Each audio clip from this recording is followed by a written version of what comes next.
guys, this is Mike and Craig of PrepLifeNow, and we're continuing our series of videos helping you to prepare for various disaster type situations. The purpose of this video is about really an often overlooked subject. What is that subject, Craig? Well, it's not only often overlooked, it's probably the most important, and that is making sure that you are physically fit in a situation where you might be faced with preparing, bugging out, evacuating, hunkering in, whatever it happens to be.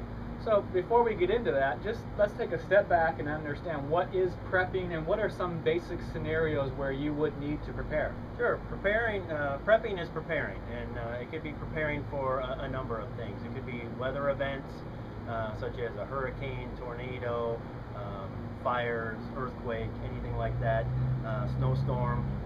It could also be preparing for those things we tend not to think about a lot. Things like civil unrest, economic collapse, war, pandemics, that kind of thing. Just making sure that you're prepared and you're not solely relying upon the government to take care of you in those kind of situations. And we've got lots of other videos for you about those specific subjects and different tips about how to build a bug-out bag or even how to prepare for a zombie apocalypse. But today we want to talk about fitness. So sure. You said it's the most important aspect of preparing. Why is fitness so important? Well, can't I just rely on my gun? No, I mean, you got to think about it. When it comes down to it, you're relying on yourself. You're relying on yourself if you have to escape. You've got equipment you need to carry. You might have small children you need to carry or take care of, dogs, those kind of things. But you're talking about lifting a lot of heavy bags or people, for that matter, in a high-stress situation. You know, if you've ever been in a high-stress situation, the first thing that happens to you is you get short of breath and your heart starts racing. So immediately your fatigue level sets in a lot quicker.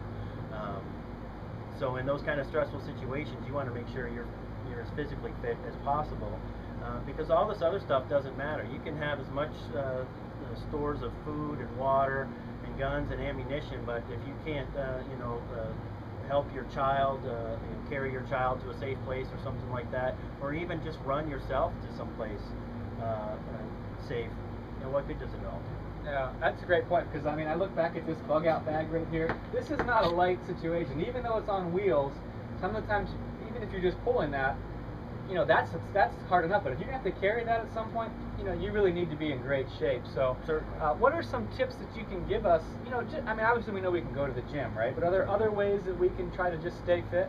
Well, yeah, I would. It depends on your level of current fitness, but you've got to start somewhere. If you don't currently do anything, go for a walk. Go for a walk around the street.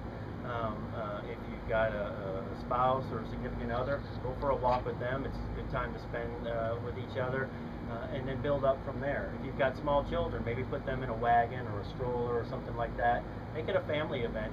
Get out and do something, and then build from that. You can from there go into jogging or weightlifting or other advanced cardio type training.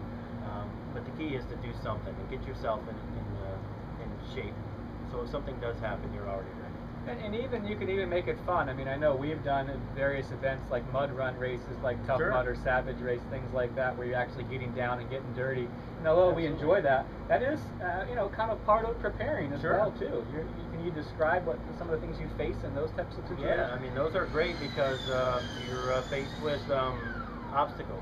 Climbing over walls, climbing over cargo nets, balance beam, jumping from high places. There's several different things that you're facing that you might need someday. In the event you need to escape from somebody or something. Yeah, so it's not all fun and games, and they actually do put you in a high stress situation there as well too. So really the purpose of this video is just to make kind of a call to action for you. You can collect all the guns and gold and ammunition that you want, but if you're not, things aren't necessarily maybe going to go the way you expect them to in a situation like this, and that's why you got to be prepared for anything. And really, part of that is the importance of fitness, right? Absolutely, you got to be fit. If you don't do anything else to prepare, I would start with that. Yeah, because you can always acquire the stuff later from the guy who wasn't fit. Exactly. You can take his stuff then, right? Yeah, it goes back to the old saying: if you and your buddy run into a bear in the woods, All you got to do is outrun your buddy. That's a good all point. you got to do. Good job, Craig. Yeah.